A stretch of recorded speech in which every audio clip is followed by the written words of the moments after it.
Buenas tardes a todas y a todos.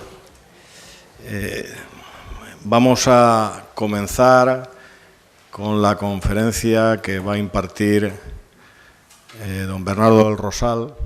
Empezamos casi con puntualidad. Siempre hemos esperado en otros cursos que se hagan las 5:10, 5:15, porque damos ese margen de cortesía.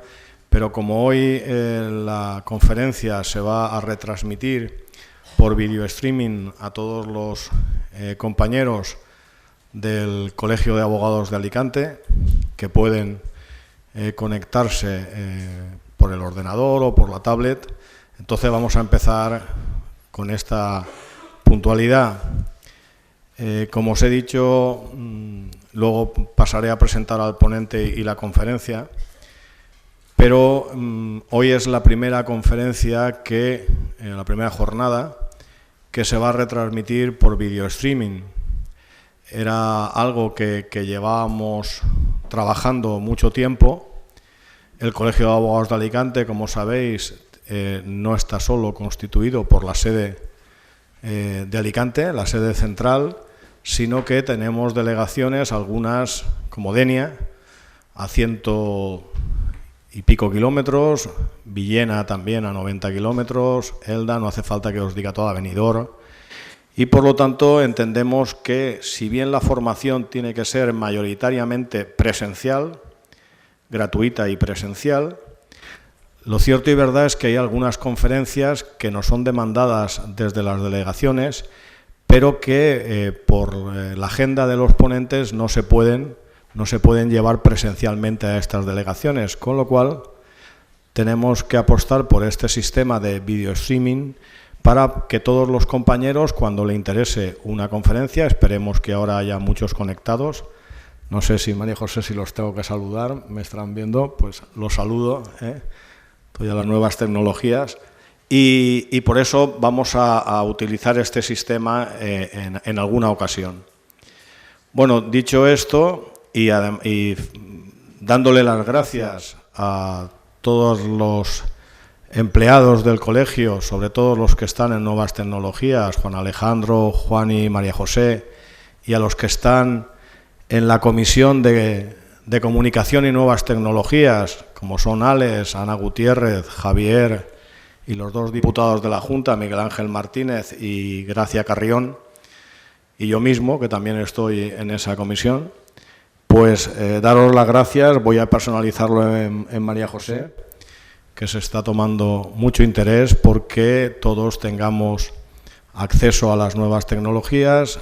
Ahora, aprovechando esta ocasión, decir que tenemos una campaña lanzada con la tarjeta ACA del Consejo General, porque sabéis que a partir del 1 de enero parece ser que las notificaciones en aquellos procedimientos en los que no haya procurador se nos van a hacer por vía LESNET a los abogados directamente. Bueno, existen las dudas de si la comunidad autónoma en la que nos encontramos va a poder dotar de los servicios y la financiación, pero el Ministerio ha dicho que es igual, que a partir del 1 de enero se notifican a los letrados directamente en aquellos procedimientos, como digo, que no haya procurador. Sabéis que hemos mandado un cuestionario para que nos dijerais qué letrados llevan procedimientos en los que habitualmente no utilizan procurador, como por ejemplo el contencioso, el laboral, etcétera, y hemos hecho un diseño de los letrados del ICALI que necesitarían con más urgencia este servicio, y nos estamos poniendo en contacto con ellos. Pero vuelvo a repetirlo, que aquellos que no tengáis habilitada la tarjeta ACA, pues que vayáis por el colegio, habláis con María José o con los técnicos, con Juan y con Juan Alejandro, y que os preocupéis de tenerla habilitada para poder notificaros por LESNET. Bueno, pues dicho esto, hoy queremos inaugurar estas jornadas de video streaming con una conferencia que realmente es un lujo, no solamente por el tema, sino también por el ponente. Como todos conocéis, no hace falta que lo presente, don Bernardo del Rosal Blasco es catedrático de Derecho Penal de la Universidad de Alicante, es colegiado del ICALI. Y realmente, antes estaba hablando con Pedro tomando un agua y me decía, hombre, pero esto al colegio le costará traer un ponente por su agenda, por la ocupación que tiene, por su destino en Madrid, en un despacho de abogados. Y bueno, pues es verdad, pero con Bernardo siempre que le hemos llamado ha venido, no solamente por la amistad que nos une, sino porque él siempre se ha sentido muy vinculado, totalmente vinculado a este colegio. No hace falta que os diga que posiblemente en la actualidad en España la máxima autoridad en la compliance penal es don Bernardo del Rosal. De hecho, me estaba comentando que están dando unos cursos por internet, que son de Walter Klubers, y que evidentemente esos cursos en los que él participa, pues que tienen tanta aceptación que se están organizando cada 15 días.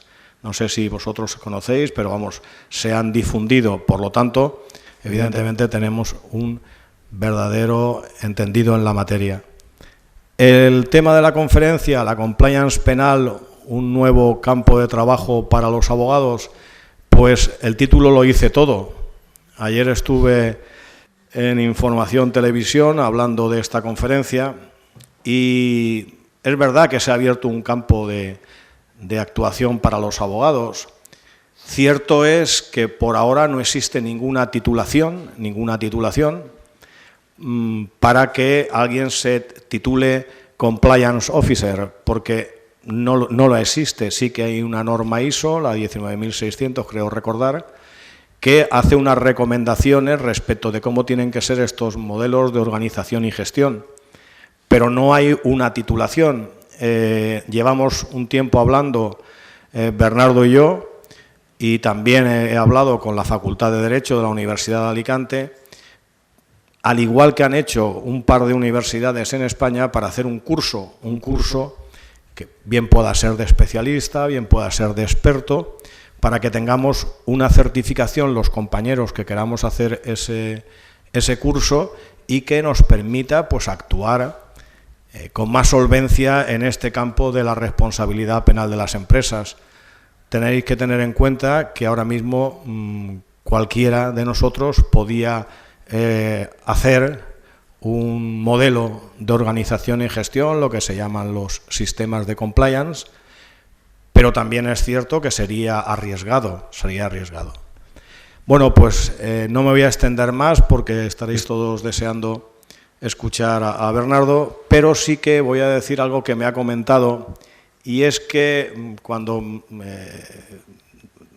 fijamos el título de la conferencia, él me decía que iba a bajar a lo eminentemente práctico. En vez de volver a hablar de la teoría sobre la responsabilidad penal de las personas jurídicas, el artículo 31 bis, etcétera, etcétera, pues que iba a bajar a lo práctico, que nos iba a decir desde su punto de vista cómo hay que hacer las cosas. Por lo tanto, este es un magnífico punto de partida para empezar a trabajar en ese nuevo campo que se nos abre, que es el de la compliance, y que yo creo que ahí sí que tenemos, porque frente a otros campos de trabajo donde concurrimos con otras profesiones, yo soy de los que piensan que el responsable de cumplimiento normativo tiene que ser un abogado. Tiene que ser un abogado, no puede ser otra persona porque tiene que conocer la norma. Y la norma, los únicos que la conocemos somos los abogados. Como Marcos Tello me ha dicho, Fernando, habría que el intrusismo y tal, pues ya le he dicho que el próximo anuncio, eso que insertamos en el periódico, va a ser sobre eso. Va a ser sobre que en estos temas los únicos competentes, desde mi punto de vista, somos los abogados. Ya veremos si hay alguien que me replica, pero yo lo creo así. Bueno, y sin más, le concedo la palabra a don Bernardo del Rosal Blasco. Pues muchísimas gracias, Fernando. Es un privilegio estar esta tarde aquí inaugurando esta nueva versión presencial y online, o no sé si online es lo correcto, en streaming, de la conferencia de la sección de formación del colegio, y es un privilegio porque efectivamente este es mi...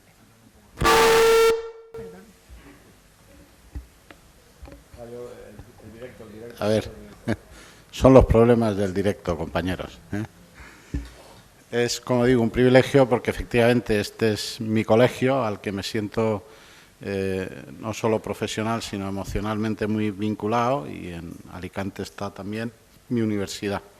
Y por tanto, pues agradecido enormemente porque el colegio se acuerde de mí y dispuesto siempre a acudir a cualquier evento que se me reclame.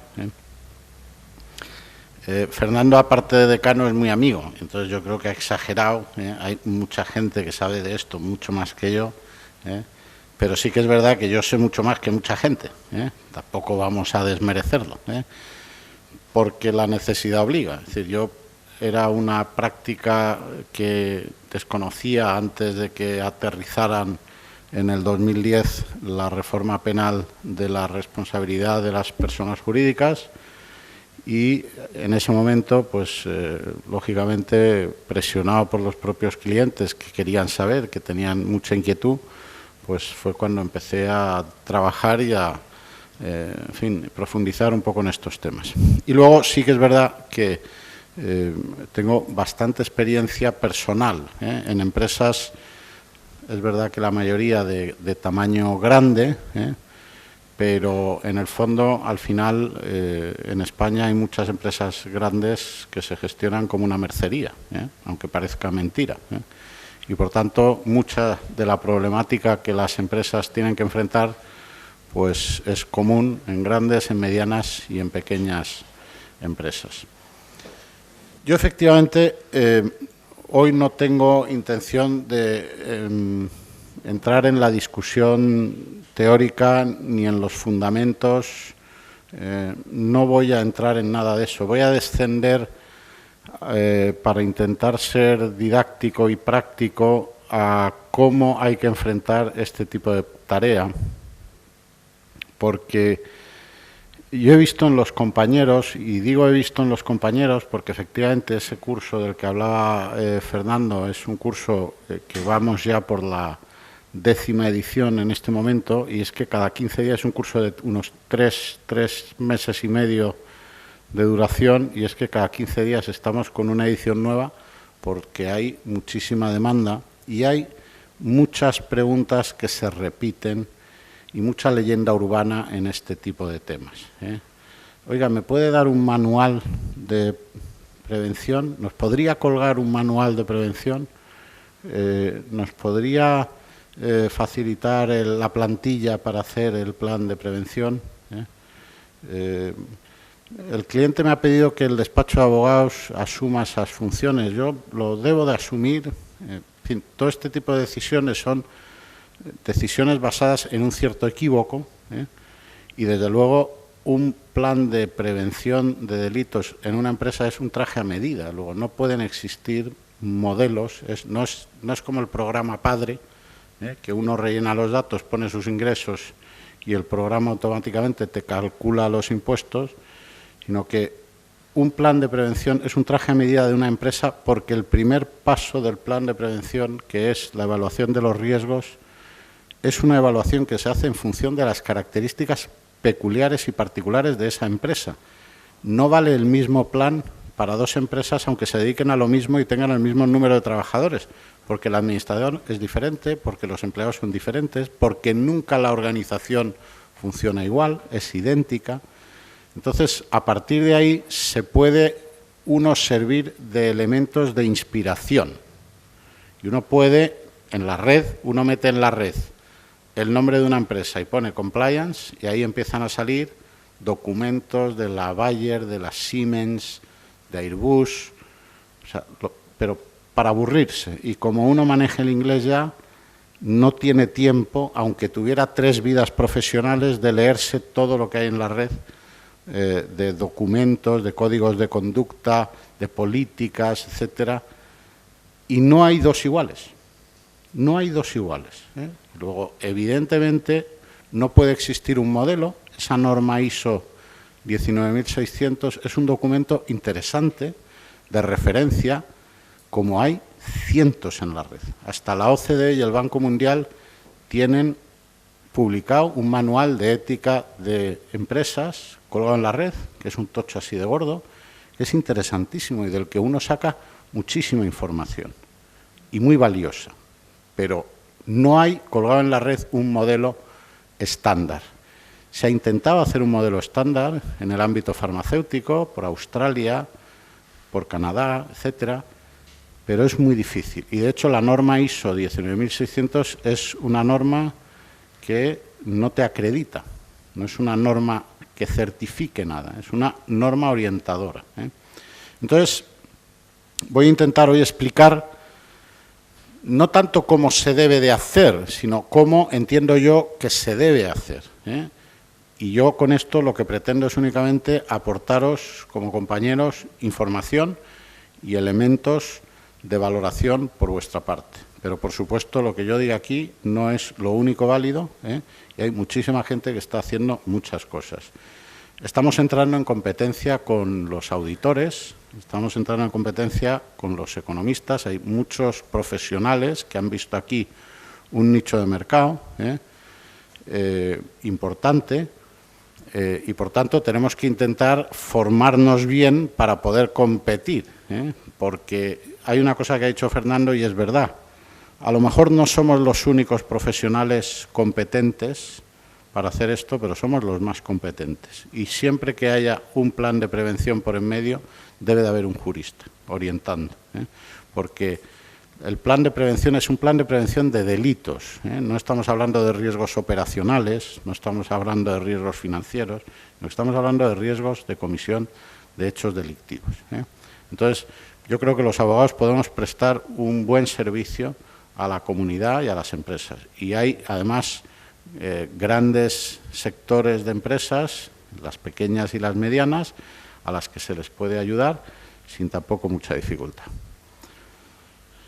Esta diapositiva tiene pinta de rollo teórico y de ladrillo brutal. No os asustéis, no pretendo eso. Lo único que pretendo es, ojo, hay que entender bien lo que es esto, porque mucha empresa te pide que le hagas un plan de prevención de papel. A mí hazme lo mínimo que haga falta. Eso, el manualillo, para que tenga ya aquí, para cuando me venga un inspector o para cuando me venga un fiscal, pues yo se lo enseño y digo que, bueno, eso hay empresas que te lo piden, hay empresas a las que hay gente que se lo hace, pero eso no sirve para nada, porque hay que entender por qué se establece este modelo de gestión, este modelo de prevención penal. Y este es un modelo de prevención que se establece como compensación a la intervención penal. Es decir, cuando comienzan las investigaciones del Watergate en los años 70, se dan cuenta en los Estados Unidos que el Estado no tiene capacidad de hacer prevención penal dentro de las empresas. Es imposible. El Estado puede hacer prevención penal en la calle, pero no puede hacer prevención penal en las empresas, porque el mundo de las empresas es muy complejo y el Estado no tiene ni recursos, ni medios, ni personas preparadas para meterse dentro de las empresas, meter la nariz dentro de las empresas e intentar hacer la prevención penal. Entonces, el sistema que se inventa es muy sencillo. Mire, haga usted la prevención penal, haga usted su propia prevención, costee usted su propia prevención penal y yo, a cambio, le eximo de responsabilidad penal si en la empresa se comete un delito. Es una filosofía muy a la americana, muy sencilla, muy simple, pero muy operativa. Entonces, tú no puedes intentar defraudar ese elemento de compensación frente al Estado, porque cuando el Estado te venga a ver si tú has hecho prevención penal, pues si tú le enseñas un papelillo y no eres capaz de demostrarle que de verdad estás haciendo un esfuerzo por prevenir, el Estado no te va a eximir de responsabilidad. Por eso siempre, cuando se habla de los planes de prevención como eximente de la responsabilidad criminal, siempre se habla de que hay que implantar planes de prevención eficaces. Y la eficacia significa que hay que de verdad hacer un esfuerzo en prevención. Luego te puedes equivocar, puedes no haber valorado correctamente determinados riesgos, eso importa menos, pero hay que entrar en el juego, y entrar en el juego significa tomarse en serio la prevención penal. Yo me estoy hartando de ver magistrados, de ver compañeros, de ver fiscales que muestran un gran escepticismo respecto de este sistema, y casi es una especie de canto a la nostalgia. Parece que nos añoramos el derecho penal decimonónico, el derecho penal que solo castigaba al asesino, al ladrón, al secuestrador y al violador. Bueno, eso está bien, yo también. La verdad es que me encantaría no tener que estudiar tantísimas estupideces de derecho mercantil, de derecho medioambiental, de derecho urbanístico, porque yo era feliz cuando con el Código Penal era suficiente. Pero el derecho penal que nos ha tocado vivir, por desgracia, es un derecho penal diferente, es un derecho penal distinto y es un derecho penal imparable. Porque, entre otras cosas, si tú eres una empresa que tienes un socio norteamericano o un socio británico, o si eres una empresa que pretendes una financiación del Banco Europeo de Inversiones, pues resulta que van y te piden tus planes de prevención y tus programas de prevención de delito. Y si no los tienes, pues el americano se da la vuelta y se va, y te olvidas de... Y hasta ahora, digamos, se tenía una cierta condescendencia con determinados países que no tenían mecanismos de intervención en las empresas, pero ahora ya esto cada vez se toma más en serio. Entonces, que es un fenómeno que es imparable.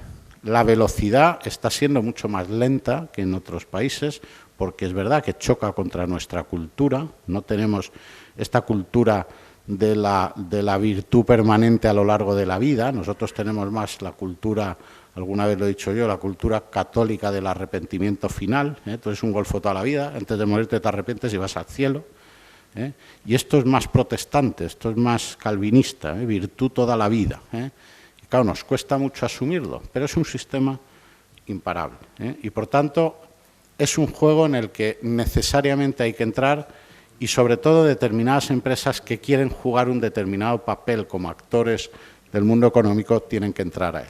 Entonces hay que entender bien el sistema, hay que entender por qué surge el sistema y la utilidad que tiene.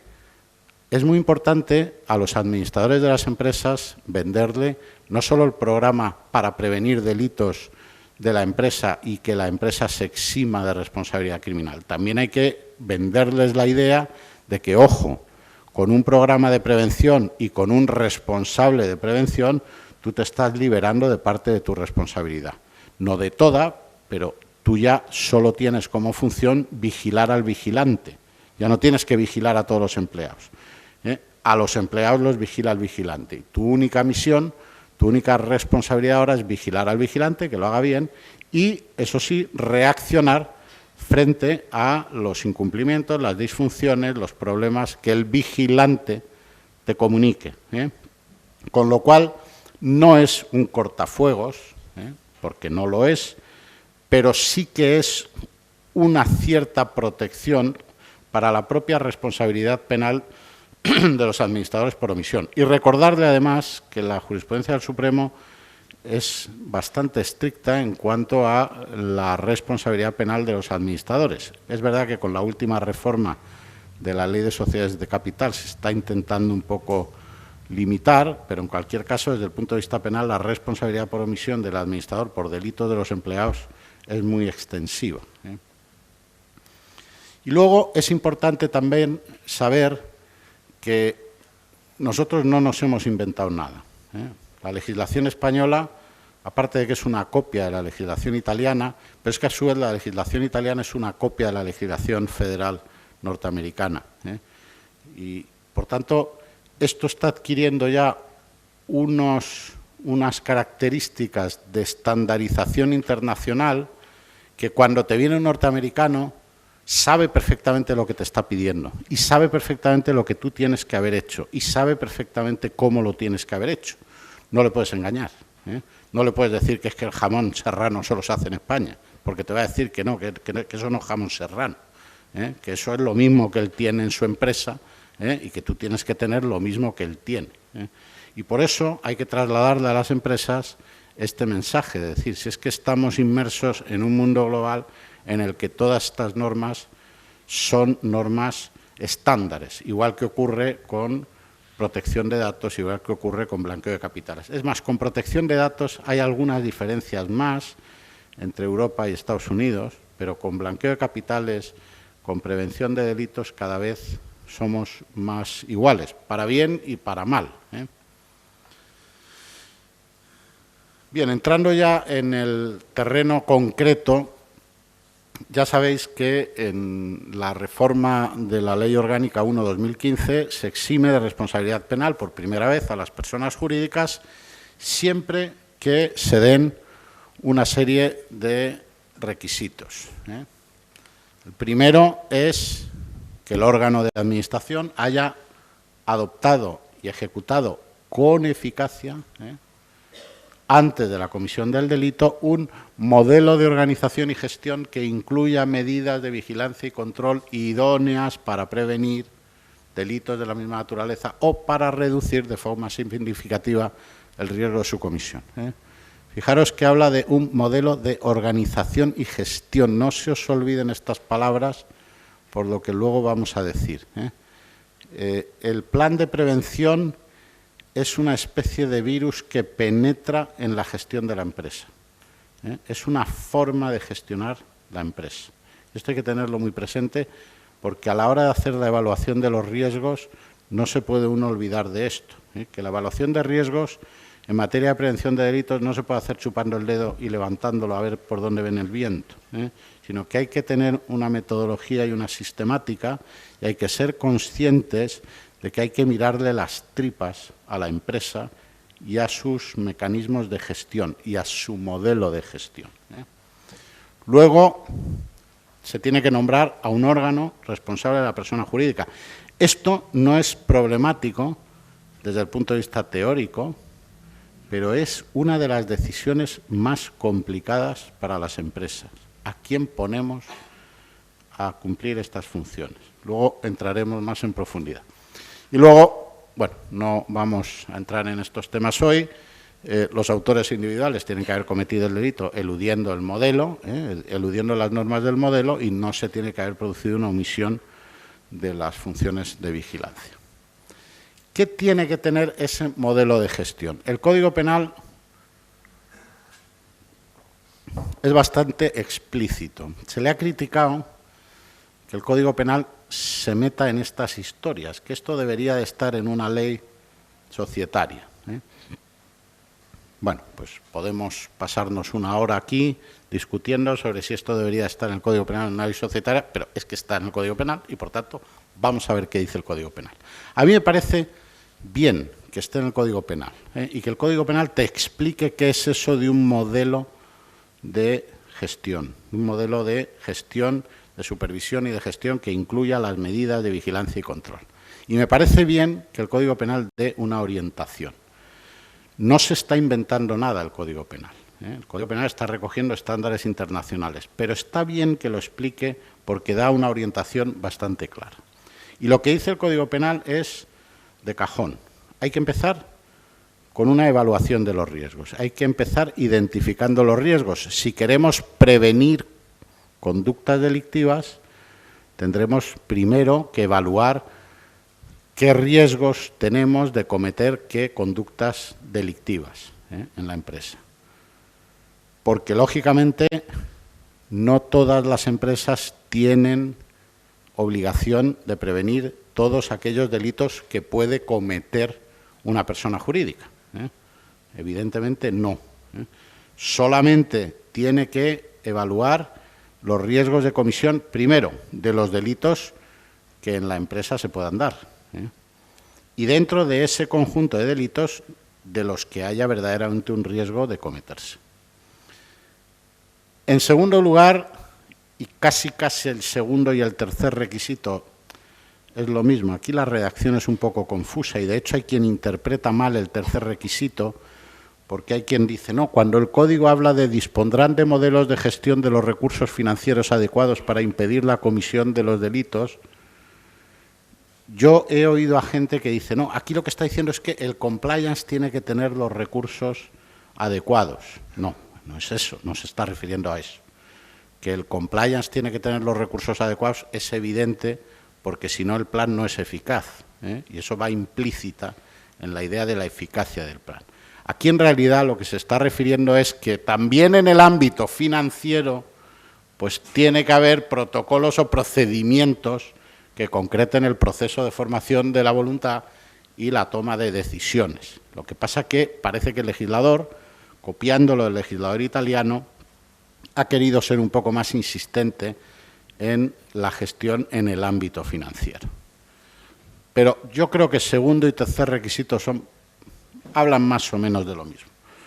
Luego, además, se dice, tiene que establecerse la obligación de informar de los posibles riesgos de cumplimiento, el famoso canal de denuncias. Se tiene que establecer un sistema disciplinario que sancione adecuadamente los incumplimientos del modelo y se tiene que verificar periódicamente el modelo y, en su caso, modificarlo.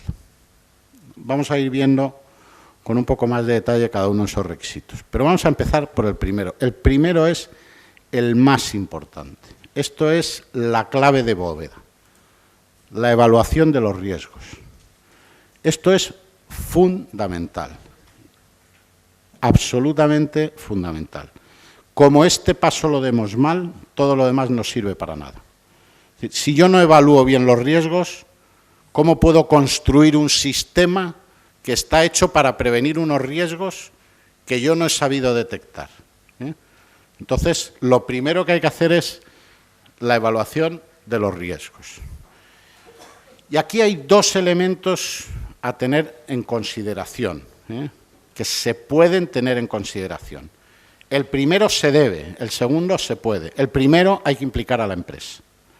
Es decir, yo sé que las grandes auditoras a las grandes empresas les venden que ellos hacen todo. Este es el sueño de todo empresario. Que venga un tío, le arregle la historia y se vaya. Y encima pueda seguir trabajando y no se tenga que molestar de nada. Y que le diga cuánto es y que pague 30.000 euros y tan ricamente. Entonces aparece por ahí la auditora con 10.000 becarios que se enchufan en los ordenadores que no sé qué. 3 meses después está hecho el programa de cumplimiento. Eso no vale para nada, absolutamente para nada, con todos mis respetos. No vale para nada. ¿Por qué? Porque ¿cómo va un sujeto que viene, se enchufa y deja a 3 becarios evaluar los riesgos de comisión de delitos de una empresa que no conoce, por más que pueda conocer el sector? Pero es que ni conociendo el sector. Para evaluar los riesgos de comisión de delitos de una empresa hay que conocer la empresa y hay que conocer quién es el director financiero y hay que saber si el director financiero está divorciado y le paga pensión a su exmujer o no, o si tiene 3 divorcios y tiene que pagar 3 pensiones a 3 mujeres, porque eso es una bomba de relojería desde el punto de vista de la posible corrupción económica de ese director financiero, por ejemplo. Entonces, no es lo mismo que esté Pepe López de director financiero que Andrés Martínez. Y, por tanto, tienes que implicar a la empresa. A la empresa hay que convencerle de que esto, con perdón, es un coñazo, pero que va a durar 3 meses, 4 meses, 2 meses, depende del tamaño de la empresa, pero que hay que hacerlo, y que si la empresa no se implica, es imposible hacerlo bien. Y hay que implicarla. Y entonces tú eres un asesor que le ayudas a la empresa, que le vas diciendo a la empresa cómo tiene que hacer las cosas. Pero es la empresa la que te tiene que suministrar la información. Y es una información muy minuciosa. El segundo elemento es la posibilidad de implicar a miembros de otros ámbitos profesionales. Vamos a ver, los que más saben de evaluación de riesgos son los auditores. Es verdad que ellos se han dedicado sobre todo a riesgos operacionales, pero es la gente que sabe de evaluación de riesgos. Es una oportunidad magnífica para trabajar en conjunto con auditores. Pero los auditores no saben derecho penal, y saben poco derecho, saben algo de derecho, pero poco derecho. Entonces, dependiendo del tamaño de la empresa, la incorporación, por ejemplo, de un auditor puede ser muy conveniente. porque nos va a quitar a nosotros, abogados, muchas horas de trabajo y muchas horas de estudios de sistemas de evaluación de riesgos que son complicados a veces de entender. Y algunas auditorías tienen incluso programas de gestión en los que les es más fácil hacer esas evaluaciones de riesgo. Esto depende del tamaño de la empresa. Con pequeñas empresas yo no creo que haga falta. Con pequeñas empresas lo podemos hacer nosotros sin ninguna dificultad. Pero a partir de determinados tamaños o a partir de determinadas complejidades, pues hay que pensar en colaborar y trabajar mano a mano, a lo mejor, con otros colectivos para cosas muy concretas. ¿Cuál es el objeto de la evaluación de riesgos?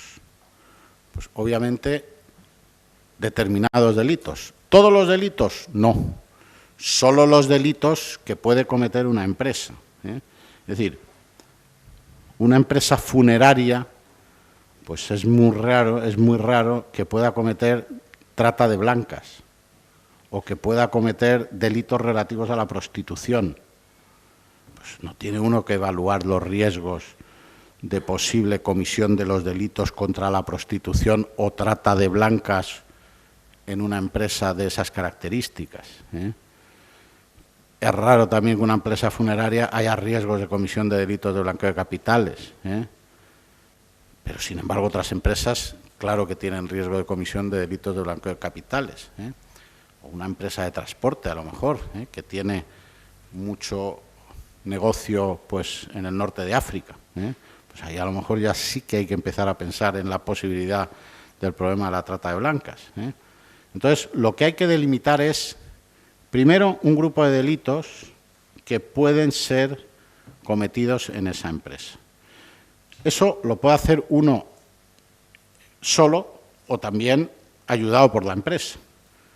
Hombre, cuando lo hace uno solo le sale una lista de 10 que luego realmente cuando te sientas con la empresa pues te das cuenta que en realidad no eran 10, que eran 7, porque has metido 3 que era un poco ya rizar el rizo.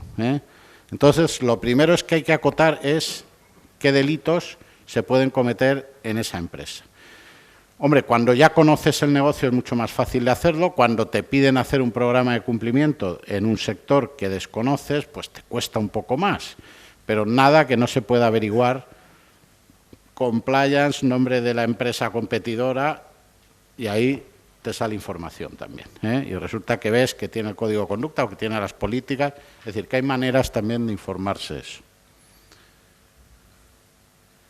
¿Quién tiene que evaluar los riesgos? Hemos dicho que hay que implicar a la empresa. Un abogado, en la soledad de su despacho, incluso con sus ayudantes o colaboradores, es imposible que haga una evaluación de riesgos. Es absolutamente imposible. Hay que implicar a la empresa y hay que formar equipos con la gente de la empresa. Se puede formar un equipo de evaluación, que lo normal cuando se forma un equipo de evaluación es que incorpore a alguien, dependiendo del tamaño de la empresa. Estoy hablando en términos estándar. Una empresa de 5 trabajadores, pues evidentemente todo esto es mucho más sencillo, porque prácticamente la evaluación de riesgo la haces llegando al local, como aquel que dice, y ahí sí que levantando el dedo y viendo por dónde viene el viento. Pero, en fin, en empresas que tienen ya una cierta complejidad de funcionamiento y de negocio, pues tienes que formar un equipo. Que, hombre, lo normal es que en ese equipo esté alguien del departamento financiero, conviene que esté alguien de recursos humanos, si tiene asesoría jurídica, alguien de asesoría jurídica, y si tiene auditoría interna, pues alguien de auditoría interna.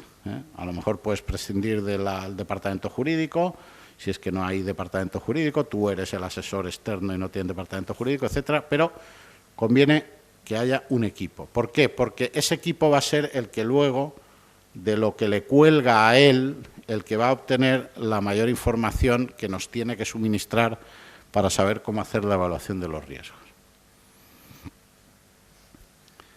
¿Cómo se hace, en qué contexto, en qué marco se hace la evaluación de los riesgos? Las empresas, cada empresa se gestiona de una determinada manera. Hay empresas que tienen sistemas de gestión muy sofisticados, incluso informatizados. Y hay empresas que tienen sistemas de gestión basados un poco en la costumbre, en que siempre han hecho así las cosas y luego han ido añadiendo elementos o trámites, y son menos sofisticados, pero toda empresa tiene un sistema de gestión interno. Entonces hay que detectar cuál es ese sistema de gestión, cómo es el sistema de gestión de la empresa, y saber cuáles son los departamentos o las unidades que tiene esa empresa. Cada departamento o cada unidad de la empresa lleva a cabo procesos de gestión, es decir, la compra de materiales que necesita la empresa para fabricar lo que fabrique, pues eso tendrá un trámite. Tendrá un trámite, pues primero habrá quien detecte la necesidad, nos hacen falta tornillos, y ese tiene que reportárselo al jefe del departamento de compras o al empleado del departamento de compras. Habrá alguien que verifique realmente la necesidad porque comprueben el inventario si es razonable que les falten tornillos o no, teniendo en cuenta cuál ha sido la última vez que se suministraron esos tornillos. Luego habrá un proveedor de tornillos, o si se están comprando otro tipo de bienes de equipo, pues a lo mejor incluso hay que pedir 3 presupuestos para ver quién es el que te ofrece las mejores condiciones. Eso en sí mismo ya es un proceso, un procedimiento de gestión que tiene unos trámites y que tiene unos pasos.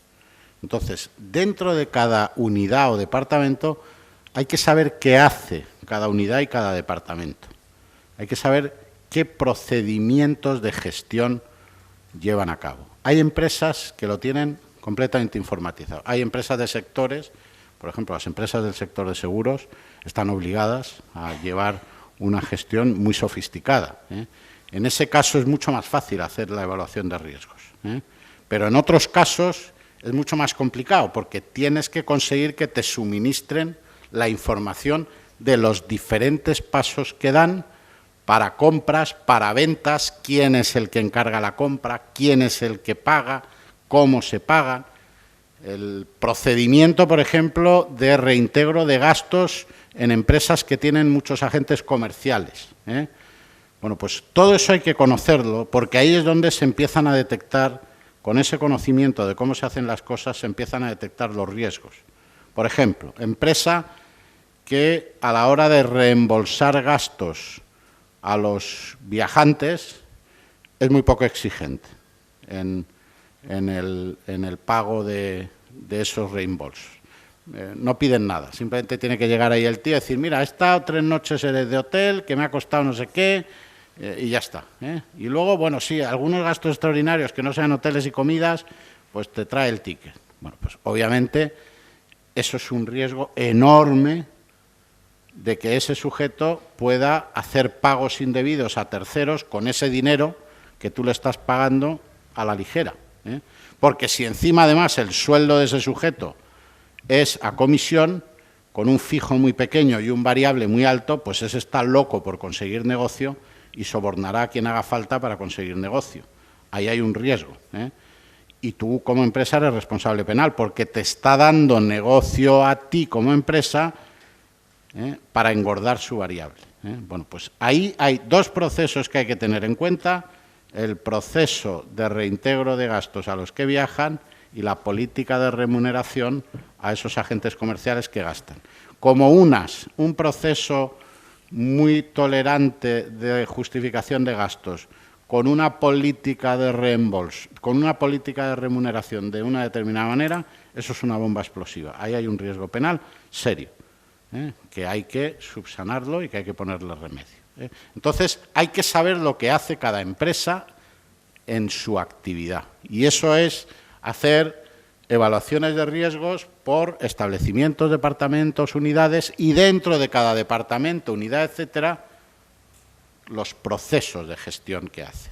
Que, como digo, hay empresas que lo tienen todo protocolizado y hay empresas que hacen las cosas de una determinada manera, pero no lo tienen protocolizado. Bueno, pues uno de los resultados del programa de prevención será precisamente la protocolización de esos procedimientos, para que todo el mundo tenga claro que que si se va y gasta dinero de su bolsillo en el viaje profesional que ha hecho, le tiene que pedir al taxista el ticket y además le tiene que decir el recorrido, de dónde cogió el taxi y dónde dejó el taxi, por ejemplo. ¿Y qué es lo que hay que evaluar? Evidentemente, hay que evaluar los riesgos externos y los internos.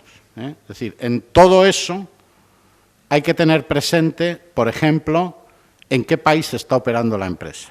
El riesgo país. ¿Por qué? Pues porque evidentemente si tú tienes agentes comerciales en Cuchufustán a los que además no les pides la justificación de los gastos y en el que además es un país que en la lista de Transparencia Internacional está el primero o el segundo con 16 banderas rojas, pues ahí tienes riesgos evidentes de que hay corrupción por en medio. Entonces, a la hora de evaluar esos riesgos se tiene que tener en cuenta el riesgo del país en donde se opera, el riesgo del sector empresarial o industrial, el cómo se hacen transacciones con el exterior, las oportunidades de negocio en que se basan. Determinados países, las oportunidades de negocio se basan en la corrupción. En la medida en que yo consiga corromper al de más arriba y sobornarle, pues me dan negocio. Claro, en estos temas el empresario siempre te dice lo mismo. Hombre, es que si no pago, no trabajo. Digo, no, pues si yo... El plan de prevención no es un plan para la santificación. Ni yo soy San Pedro que viene a juzgarte. Yo lo que te digo es que ahí tienes una bandera roja más grande que toda tu empresa. Luego tú haz lo que te dé la gana. Luego tú haz lo que te dé la gana. Ese es el riesgo. Ese riesgo, ¿cómo se subsana? Pues yo te cuento con qué procedimientos lo quieres subsanar.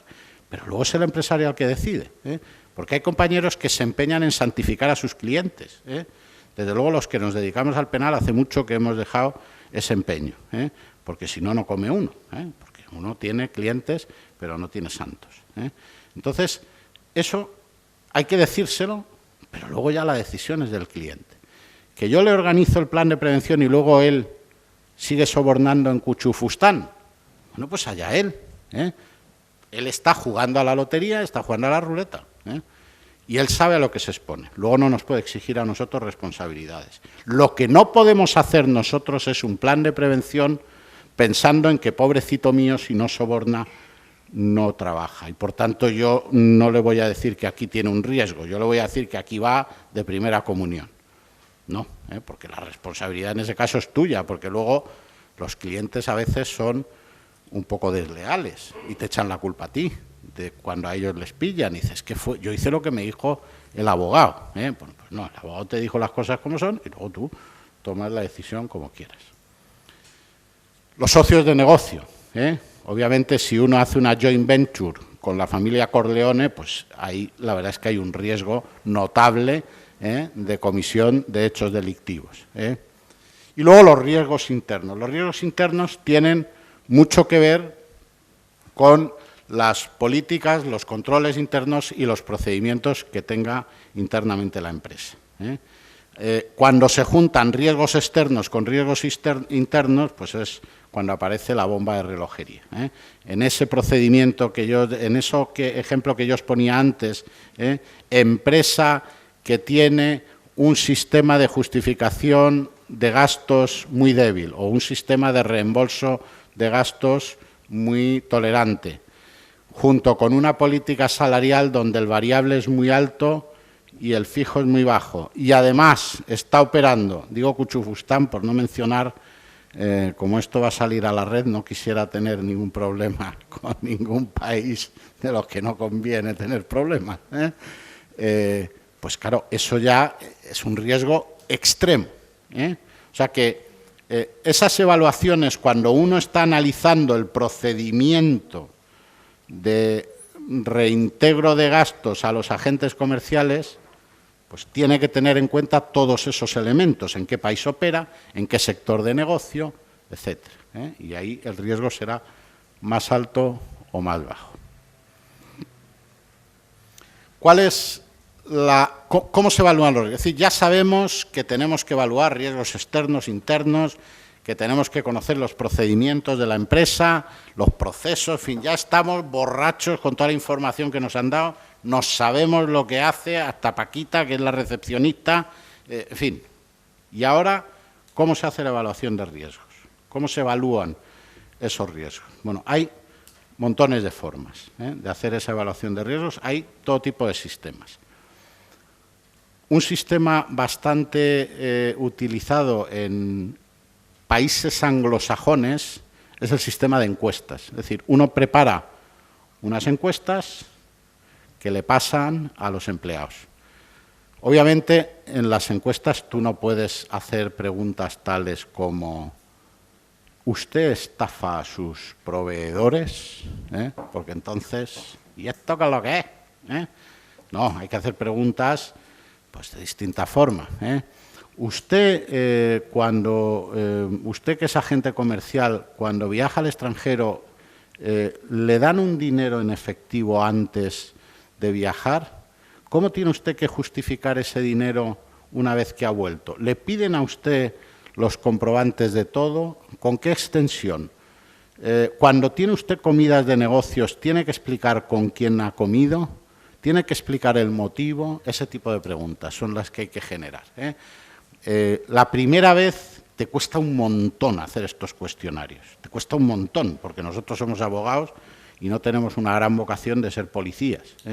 Entonces te cuesta, esto no es fácil, pero es la primera vez. Luego ya se te ocurren unas preguntas completamente diabólicas, porque tienes que tener un buen repertorio de preguntas para ir detectando los riesgos. Porque el tema de la encuesta es un método que en España mi experiencia es que es relativamente poco fiable, porque la gente sobreactúa o infraactúa. Es decir, de repente ven las encuestas y dicen, joder, no puede ser, no tienen el menor problema, todo va como la seda. Imposible, imposible. O al revés, joder, no puede ser, macho, esta empresa es terrible, son unos golfos. Tampoco. Es decir, las encuestas, no sé por qué motivo, los trabajadores de determinadas empresas las utilizan o bien con miedo de decir, joder, como yo conteste esto me van a decir, o las utilizan como forma de expresar su vendetta hacia el jefe de su departamento. Entonces, a veces te sale el departamento de compras unos niveles de desmadre, ¿no? Y el de ventas, sin embargo, maravilloso y tal. Entonces, el método de la encuesta es muy poco fiable. Yo la verdad es que las veces que lo he utilizado al final lo hemos descartado. Es más útil el método de la entrevista. El método de la entrevista es entrevistas a personas claves de la empresa. No solamente porque la evaluación de riesgos es una evaluación de riesgos que hay que descender mucho. Entonces, todo esto te obliga a ganarte la confianza del cliente, porque a los clientes no les gusta que le metan los dedos y las narices en la empresa. Esto vaya por delante, que no es fácil. Entonces, te tiene que dar la suficiente libertad para tú poderte sentar con el director de recursos financieros y una vez que has hablado con él y que te cuenta lo que hacen y cómo lo hacen, pues luego, por ejemplo, seleccionar una o dos personas de ese departamento con los que también se pueda hablar. Y eso es un método más fiable. A la gente hay que tranquilizarla, hay que decirle que todo lo que te diga está al amparo del secreto profesional, que no va a tener que tener miedo, que no le está juzgando su trabajo. Es decir, hay que explicarle bien las cosas. Se pueden hacer también sesiones de estas de brainstorming, es decir, reúnes a la gente del departamento. Eso lo que pasa es que hay que tener cuidado, porque a veces se montan una bronca de cuidado. O sea, como haya ahí trapos sucios por lavar en un departamento, tú estás ahí delante y están pegándose castañas unos y otros y al final no te enteras de nada, pero sí que te enteras de que hay uno que está cabreado con el otro y de que este está harto, de que trabaja más que el otro. Ese tipo de cosas hay que rehuirlas, ese tipo de conflictos hay que rehuirlos. Entonces, se trata de obtener una información fiable para poder tener los datos de lo que son riesgos reales en esos procedimientos.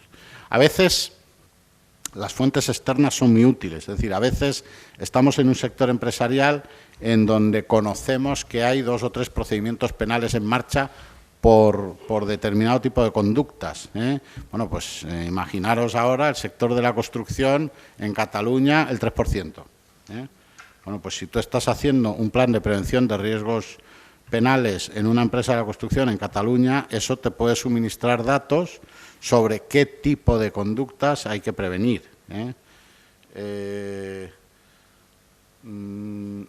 Especial atención merecen siempre todas aquellas áreas de las empresas que tienen contactos con funcionarios públicos, etcétera. Es decir, no hay un solo método, hay muchas formas de evaluar los riesgos. El método, por ejemplo, en el despacho, porque era lo que se utilizaba en Londres, el despacho de Londres tiene una serie de protocolos y tiene un know-how de todas estas cosas. Yo luego me he dado cuenta de que muchos de los métodos que utilizan allí no sirven, pues porque te tienes que adaptar a la idiosincrasia del país, pero bueno, esa es una forma de evaluar los riesgos. Hay programas informáticos que utilizan, sobre todo las auditoras, no podemos competir con eso. Es decir, hay determinadas empresas que tienen una forma de gestión muy sofisticada, pues hay que ser consciente de las limitaciones que nosotros como profesionales tenemos.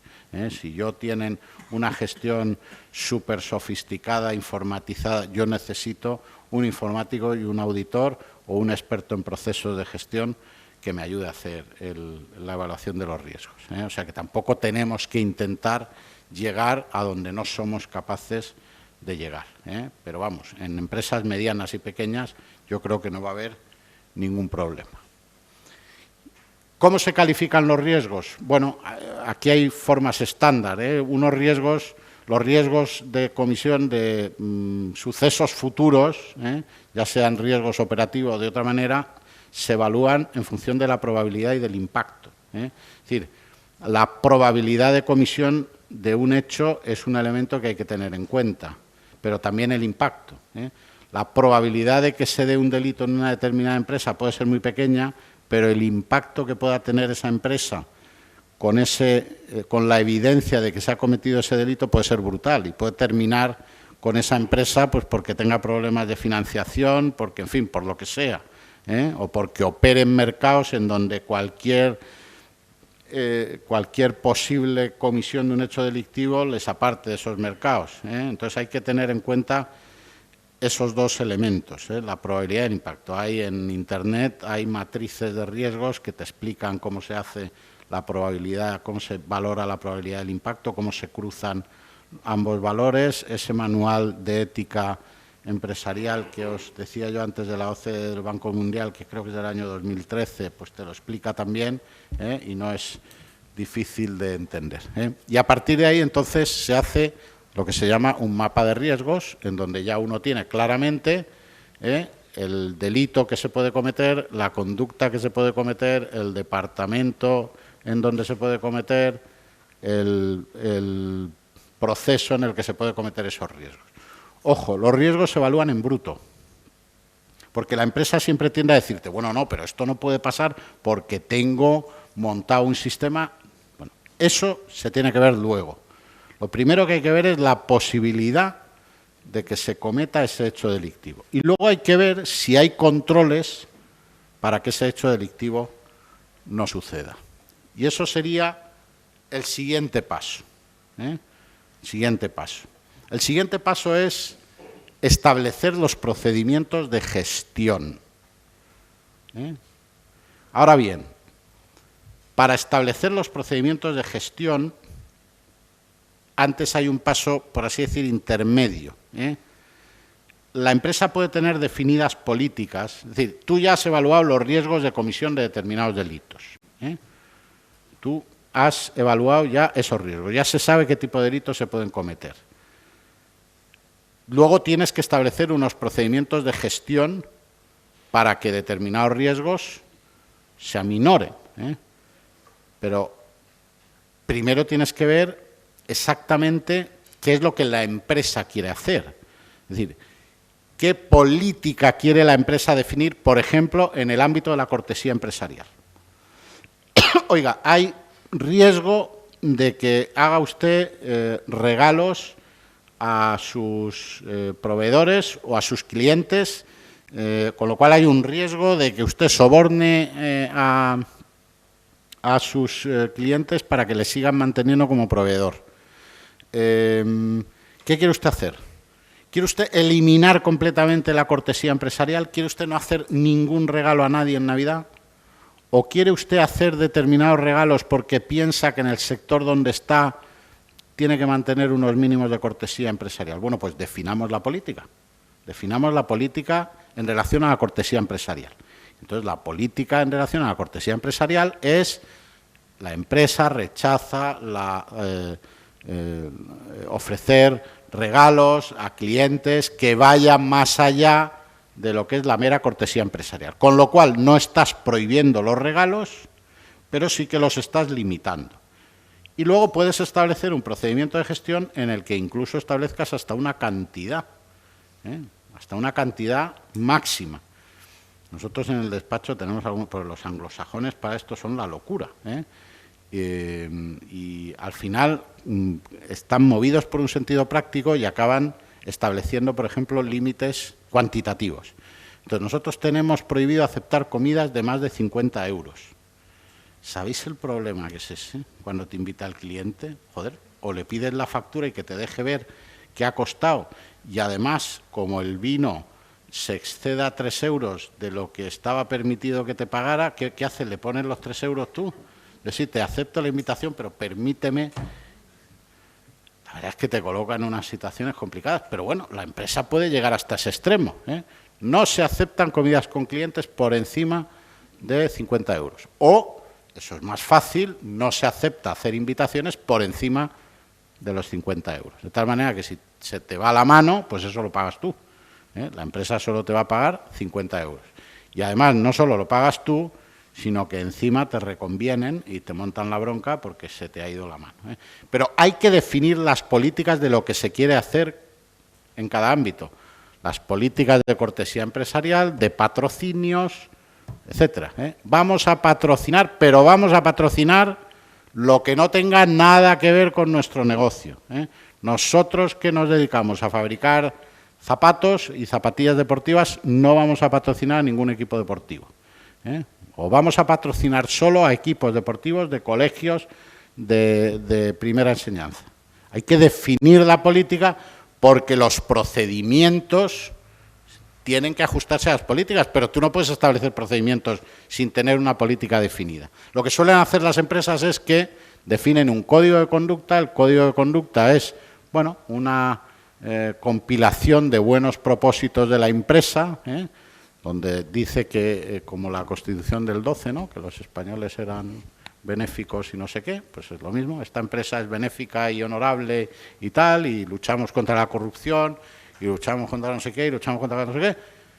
Y luego ya a partir de ese código de conducta se pueden incluso definir determinadas políticas. Hay ámbitos en los que muy claramente hay que definirlas porque le tienes que aclarar al personal qué puede hacer y qué no puede hacer. Por ejemplo, si reciben regalos, hay empresas que no aceptan regalos directamente, hay otras empresas que sí los aceptan, pero no se los puede llevar el empleado, sino que eso se pone en un cuarto común y en Navidad se sortean los regalos entre todo el personal de la empresa. Bueno, pues todo eso hay que definirlo, y luego ya se hacen los procedimientos de gestión en las que, si hay procedimientos de gestión que aminoran los riesgos, pues se confirma la validez del procedimiento de gestión. Si hay procedimientos de gestión incompletos, se completan, y si no los hay, pues se establece un procedimiento de gestión. Los procedimientos de gestión pueden ser procedimientos de gestión consecuencia de políticas que modifiquen radicalmente la filosofía de la empresa, porque incluso la empresa puede verse obligada a revisar su política de remuneraciones. Es decir, que una empresa que tiene muy altos los variables y muy bajos los fijos, a lo mejor tiene que reconsiderar eso, y subir más el fijo. O sea que hacer un plan de prevención como Dios manda implica unas decisiones muy trascendentales dentro de una empresa. El famoso canal de denuncias... No. Venga, perfecto. O sea, ¿corto 5 minutos ahora o termino en 3? Sí, ¿En 3? ¿terminas en 3? Sí, me queda solamente... Me queda... No, 2 minutos, porque voy rápidamente. El canal de denuncias... Vamos a ver, lo que dice la empresa es... Lo que dice el Código Penal es que se tiene que establecer como obligación informar de los incumplimientos del plan de prevención. No es que haya que establecer un canal de denuncias, no hace falta, porque teóricamente el empleado lo que tiene es que comunicar a su superior y el superior a su vez a quien proceda pues los incumplimientos del plan de prevención, ¿eh? Pero lo más práctico es un canal de denuncias que gestione directamente el responsable de cumplimiento normativo, ¿eh? Eso es lo más... No me queda solo esto, sino me queda luego otra cosa. Es que no me acordaba. No, es porque yo creo que están entrando compañeros que están conectados a través del chat y me dice María José que hay preguntas. Entonces, bueno, si quieres la exposición, ¿cuánto podía...? Más o menos. 5 o 10 minutos más. Vale, pues nada, terminamos la exposición, hacemos un receso de 5 o 6 minutos y luego volvemos aquí con el coloquio, que puede ser más interesante porque todos tendremos preguntas, y también le damos la oportunidad a los compañeros que están a través del chat preguntando también que responda Bernardo a sus preguntas. Entonces, vale, concluyes la exposición, hacemos 6 minutos de receso y luego volvemos, ¿correcto? El canal de denuncias, lo más práctico, como digo, es montar un canal de denuncias. Lo que pasa es que el canal de denuncias también hay que tranquilizar al empresario, porque el canal de denuncias exige una gestión notable del canal de denuncias. O sea, el canal de denuncias no es que recibes la denuncia y te pones en marcha, como responsable de cumplimiento normativo. El canal de denuncias requiere mucha filtración, porque el 40% de lo que entra por el canal de denuncias es basura, son cotilleos, son denuncias de cuernos, son ese tipo de cosas. Entonces, del 40%, el 40% lo descartas, y del 60% que te queda, pues hay un 80% que no tiene mayor relevancia, que son problemas funcionales de la empresa que probablemente se solventan, y luego ya sí que hay un grupo de denuncias de verdad que se tienen que tomar en serio. Pero es el sistema más práctico a través de una dirección de correo electrónico en el que incluso se pueden aceptar denuncias anónimas. Otra cosa es que una denuncia anónima sirva como base suficiente de prueba, No sirve, ya lo sabéis, por lo que dice y repite la Agencia de Protección de Datos, pero es imposible no aceptar una denuncia anónima que te dé pista de por dónde tienes que orientar la supervisión de determinados ámbitos de la empresa. Y luego es importante, una vez implantado el plan de prevención, que a los 6 meses alguien lo verifique, que no puedes ser tú, no puedes ser el mismo que haya puesto en marcha el plan, Tiene que ser otra persona, que vaya, verifique que aquello está funcionando, y luego el plan de prevención es un elemento dinámico que cada vez que cambian las condiciones ambientales, porque la empresa vende una parte del negocio, compra una parte del negocio, cambia el personal, salen empleados, entran empleados, hay que revisarlo. Y aunque no cambien las condiciones ambientales, pues cada 2 o 3 años conviene hacer una revisión del plan de prevención. Con esto termino rápidamente. El nombramiento del responsable de cumplimiento normativo. Esto da muchísimos quebraderos de cabeza a las empresas, porque es un cargo enormemente delicado y a las empresas les cuesta mucho tomar esta decisión. Aparte de que muchas veces las empresas no tienen recursos para crear una nueva posición, y esto es una decisión compleja, pero que al empresario hay que explicarle que quien haya nombrado dice mucho de lo en serio que se toma el plan de prevención. Es decir, si tú le das las funciones de compliance officer al jefe de la asesoría jurídica, que ya es un hombre orquesta y que hace 80 cosas a la vez, y que a esto le va a dedicar un ratico los viernes por la mañana, pues eso no es nada creíble. Es decir, oiga, pero si está usted ahogando a este sujeto a trabajo y encima le añade esto, pues es imposible que se pueda dedicar a esto, Entonces, eso hay que convencerle al empresario de que tiene que tomarse esto más en serio y de que tiene que nombrar un órgano adecuado a tal efecto. Que tiene que tener poderes autónomos de iniciativa y control. Ojo, no es un consejo de administración bis. Repito que el plan de prevención no es un plan para la santificación de la empresa. Lo que pasa es que sí que tiene que tener autonomía en su función. Es decir, tiene que actuar con libertad de poder recabar toda la información que sea necesaria de todos los ámbitos de la empresa y tiene que quedarle claro a todos los empleados que tienen obligación de informar de todo lo que pasa en la empresa al responsable de cumplimiento. Ahora bien, el responsable de cumplimiento, su función es informar al Consejo de Administración o al administrador único, y ya está, y ahí termina su misión. Lo que luego haga el Consejo de Administración con esa decisión, con esa información que le ha trasladado, eso ya es problema del Consejo de Administración. No se puede convertir en una especie de poder paralelo. El compliance hace sus recomendaciones y luego el Consejo de Administración las acepta o no las acepta en función de los intereses de la empresa y demás. Si al compliance eso le es insoportable, pues lo que tiene que hacer es coger la puerta e irse.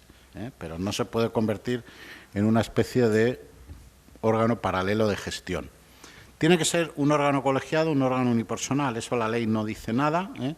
Hombre, en Italia, por ejemplo, los tribunales siempre han dicho que garantiza más la independencia un órgano colegiado en el que haya un externo, por ejemplo, porque siempre se supone que el externo va a actuar con más independencia. Pero no es necesariamente un requisito, el que sea un órgano colegiado ni el que tenga gente externa o no. ¿Se puede externalizar el servicio? Se puede externalizar. Hay muchas empresas que la Secretaría General del Consejo de Administración la tienen externalizada en un despacho de abogados. Yo, desde luego, lo que no recomiendo es a un despacho de abogados que asuma estas funciones, porque hay mucha responsabilidad detrás de estas funciones. Y el problema es que no es tu responsabilidad personal, es que arrastras a todo el despacho. Entonces, yo, desde luego, hay compañeros que me lo preguntan, no, es que el cliente me ha dicho que asuma la... Y yo, desde luego, no lo haría, no lo haría. Y si lo hago es porque me desvinculo del despacho y lo asumo yo, persona física individual. Pero la ley no lo impide, el que se externalice. Lo que dice es que tiene que ser un órgano de la persona jurídica, pero que se puede externalizar. Finalmente, ¿tiene que tener funciones exclusivas o no? Tampoco lo dice la ley. El Código Penal, de hecho, tiene una redacción que autoriza perfectamente a que asuman estas funciones las comisiones de auditoría allí donde exista comisión de auditoría, porque la comisión de auditoría tiene funciones de control interno, y el Código lo dice, con lo cual puede ser un órgano ya creado, comisión de auditoría o, en fin, comisión, yo qué sé, de las que pueda tener delegadas del Consejo de Administración, la que asuma este órgano. Dice más de la empresa, lógicamente, sobre todo en empresas de tamaño ya razonable y que puedan permitirse ese lujo, pues dice más de la empresa el que sea un órgano de funciones exclusivas. Bueno, la verdad es que este es un tema que me apasiona, me he extendido mucho más de lo que pensaba, pero intentando un poco trasladar la experiencia. En cualquier caso, hacemos la pausa y luego ya vamos con las preguntas. Vamos a hacer una pausa de 5 minutos, 5 o 6 minutos, que nos dé tiempo a tomar agua o lo que sea, y luego volvemos aquí y entonces empezamos con el coloquio, que hay preguntas muy interesantes. Lo primero, decirte, Bernardo, darte las gracias, felicitarte por esta magnífica exposición, decirte que con esta charla y con otra más nos ahorramos el curso de experto, de especialista, porque ha sido no solamente el nivel de la conferencia, sino además la claridad en la exposición. Por lo tanto, muchas gracias y ahora nos vemos dentro de un rato en el coloquio.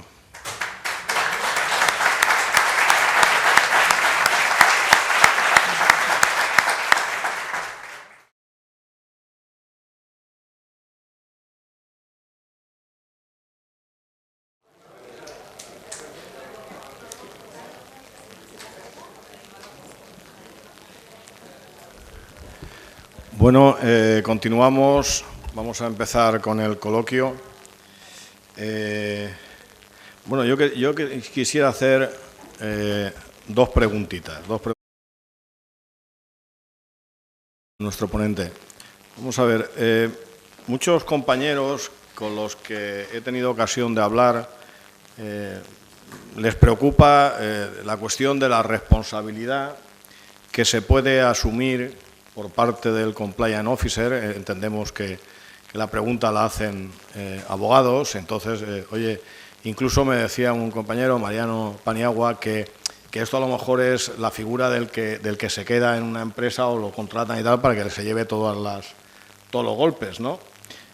Como una especie de muñeco al que le dan los golpes y el empresario se salva.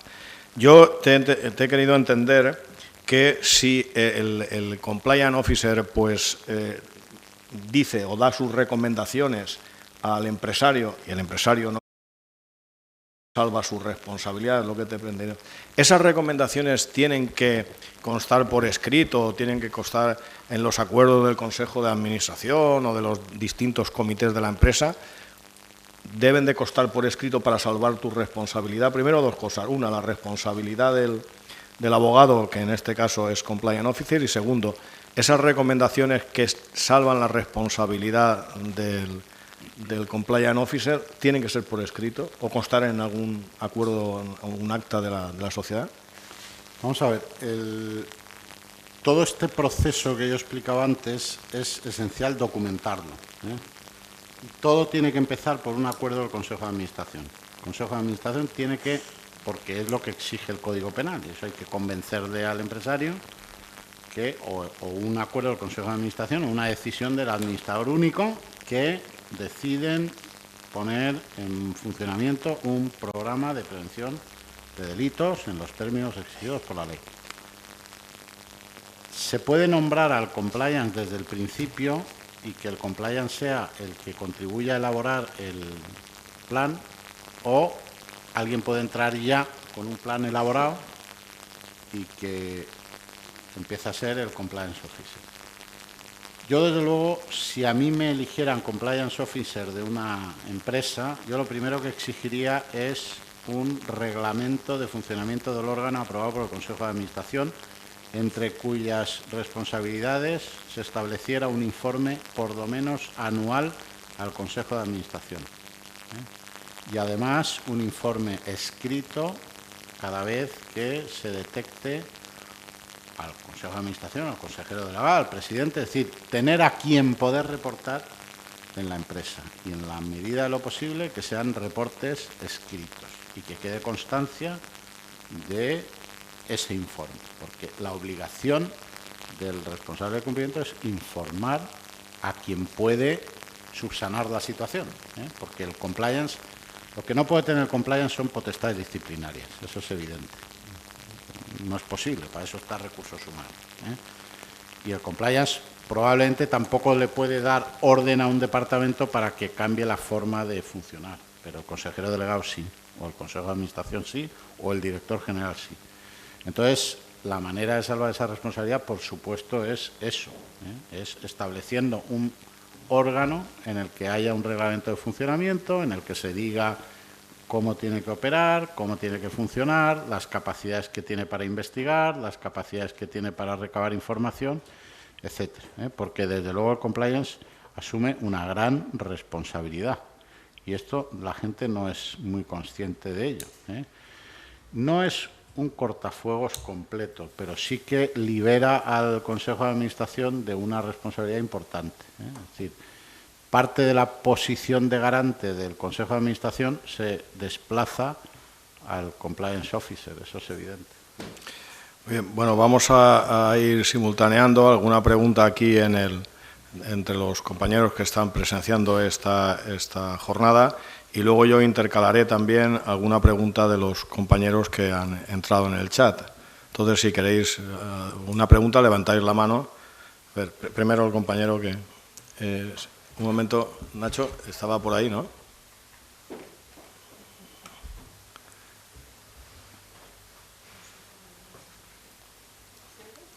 Nacho. ¿Se escucha? Sí. Sí, yo tenía una cuestión que además es muy habitual que le planteen los clientes. y es en relación al momento procesal en el que opera la exención de responsabilidad cuando se presenta el compliance, ¿no? Un sistema eficaz de cumplimiento. Lo que te preguntan es, entonces, si se inicia un procedimiento, unas diligencias previas, yo presento en la instrucción este modelo diseñado para el cumplimiento, ¿tengo que esperar en la propia instrucción, voy a quedar exonerado o tendré que esperar a que finalice el procedimiento? Seguramente al juicio oral. Supongo seguramente al juicio oral, porque está pasando con inimputables que en instrucción no se archiva el asunto, sino que te obligan a ir hasta el juicio oral. Pero esto, la ley no dice nada. Pero como vivimos en un sistema demencial y con una instrucción decimonónica para una sociedad del siglo XXI, pues mientras no se termine con la instrucción judicial, que yo lo deseo ver antes de mi jubilación, pero me parece difícil porque cada vez queda menos para la jubilación, mientras no desaparezca la instrucción judicial, pues desde luego esto va a juicio oral. O sea que el paseillo no se libera al cliente, eso tiene que ser consciente, pero lo que hay que decir al cliente es, hombre, del paseillo no te liberas, pero sí de la condena. Que algo es algo, ¿no? O sea, porque si no, ni se libera el paseillo, ni se libera la condena. Entonces, ahora del paseillo no se va a liberar. Porque esto, desde luego, en instrucción, dudo mucho de que los jueces porque dirán que la valoración sobre la eficacia del programa de cumplimiento corresponde al órgano de enjuiciamiento. Como si lo viera, ¿eh? Seguro. El otro día, en unas jornadas, había un abogado de una auditora que decía que eso es así, es decir, la instrucción difícilmente, o por no decir imposible, pero que decía que si esto se ponía en práctica tenía la esperanza, yo no sé si vana, de que los jueces de instrucción empezaran a examinar si estos modelos y tal. Pero bueno, por ahora lo que está es que te vas al juicio oral. Pero vamos, decía esto, estaba el presidente allí de la Sala Segunda del Tribunal Supremo. Las eximentes no se valoran en instrucción, se valoran en juicio oral. Entonces, esto en realidad es una eximente de responsabilidad criminal y la eficacia del... O sea, hasta cierto punto es que el problema es la instrucción y el diseño de la instrucción. Pero si aceptamos ese diseño, es lógico que un debate sobre la eficacia del programa de cumplimiento es un debate para el plenario, ¿vale?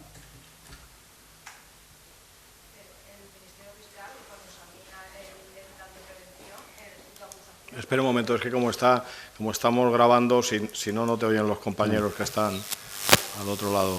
Que preguntaba que el Ministerio Fiscal, cuando tiene que elevar el escrito de acusación, no examina el plan de prevención y puede ver ya que la eximente y no llegar a iniciar el escrito de acusación, y sea el propio fiscal quien diga no acuso y no paso a juicio oral. Yo no soy destinatario de esa pregunta, porque yo no soy fiscal. Es una pregunta perfectamente razonable, pero viendo cómo funciona y ha funcionado la instrucción hasta ahora, un fiscal va a decir, es verdad, este plan de prevención era eficaz. Señoría, archívese. Se ha anunciado una circular próximamente. Sí, cuidado. De lo cual estamos todos muy preocupados. Yo, sinceramente, lo dudo. Ahora, ojalá me equivoque, ¿eh? Ojalá me equivoque, porque, hombre, una empresa que invierte en prevención, que se gasta el dinero, que se lo toma en serio, el premio, pero claro, todo eso lo distorsiona el sistema, porque el sistema no está pensado para que el paseillo sea perjudicial. Entonces, nuestra ley no admite que el paseillo sea perjudicial, sino que la condición de imputado es un derecho que lo que te da es acceso a los abogados. Entonces, es un sistema perverso porque no se atiene a la realidad. Aquí lo que le importa a la gente es ser imputado. Luego, para cuando llega la condena ya estás enterrado. O sea que, entonces, en una empresa, ¿qué más le da luego la condena? Arthur Andersen la absolvieron, el Tribunal Supremo Federal, pero pues me imagino que le llevarían a la tumba la sentencia, ¿eh? Entonces, el daño mediático que ahora mismo hacen los procedimientos penales, pues es irreparable, pero la ley no acepta ese elemento. Entonces, ¿por qué van a tener que cerrar esto en instrucción? Si en realidad es un debate para el plenario, ¿eh? Vamos, yo seguro que eso va a ser así, ¿eh? Bueno, te voy a formular, ahora te doy, Rafael, una pregunta. Me dice un compañero que, como has dicho, que el manual de cumplimiento es exclusivo y único para cada empresa y que cada día debemos ser más tecnológicos, siendo necesario poder demostrar que el programa de cumplimiento normativo es eficaz. ¿Es usted partidario del uso de algún software o programa para ayudar a su implantación? Y en caso de ser partidario, ¿hay algún programa que podamos utilizar para ayudarnos en esa implantación? Hay muchos programas cuya gestión yo soy incapaz de asumir. Yo, cuando hay empresas gestionadas con ese nivel de sofisticación tecnológico, echo mano de los auditores internos que me ayuden, me van informando, yo les voy contando, con lo cual desconozco, sé que hay varios programas, incluso me llega a saber el nombre de uno, pero ahora no me acuerdo, pero hay muchísimos programas de gestión de riesgos y accesibles y disponibles, previo pago de cantidades respetables y cursos en los que te enseñan y te generan ya una adicción al programa, que estás toda la vida enganchado al programa, o sea que sí que los hay, pero yo no sé manejarlos, esos programas. Yo creo que nosotros no tenemos que meternos en libros de caballerías, porque nos convertiríamos en profesionales de los procedimientos de gestión. De eso se puede leer, aprender, para entender al auditor cuando te está explicando o al informático. Pero yo no intentaría, bueno, a mí quizá me ha pillado mayor esto de la informática, pero yo no intentaría meterme en libros de caballería. Cada cual hace lo que sabe. Nacho, Rafael. Tienes que pulsar. La administración, entonces, ¿en qué responsabilidad incurrimos los abogados si en esa valoración de riesgos, por ejemplo, no ponemos algún tipo de delitos que pueda cometer la empresa? Por ejemplo, si te contratan para la Volkswagen, en un informe de valoración de riesgos era difícil presumir que cambiando un chip se iba a producir riesgos ecológicos o una estafa a nivel del que se ha producido, ¿no? Eso, controlar en un informe de valoración de riesgos todas esas circunstancias, no parece presumible. ¿Tendríamos responsabilidades por no poner algún tipo de delito? No tiene uno más que irse a la jurisprudencia y ver la cantidad de sentencias en que se imputan a las empresas de los planes de prevención de riesgos laborales o a los auditores. Tenemos las que tiene todo profesional, eso es evidente. Entonces, si haces mal un plan de prevención porque haces mal una evaluación de riesgos, porque asesoras mal, sí que estás expuesto a responsabilidad. Ahora bien, un tema como el de Volkswagen, eso es indetectable, eso es imposible, porque la evaluación de riesgos no te obliga a parámetros absolutos. O sea que una evaluación de riesgos es una proyección de futuro y nadie te puede exigir una certeza al 100%. Y esto hay que tenerlo claro. Ni siquiera es una auditoría. Una auditoría es retrospectiva y una evaluación de riesgos es prospectiva. Entonces, si uno ha hecho todo lo que razonablemente debería de conducirle a esa valoración de riesgos, no tiene responsabilidad.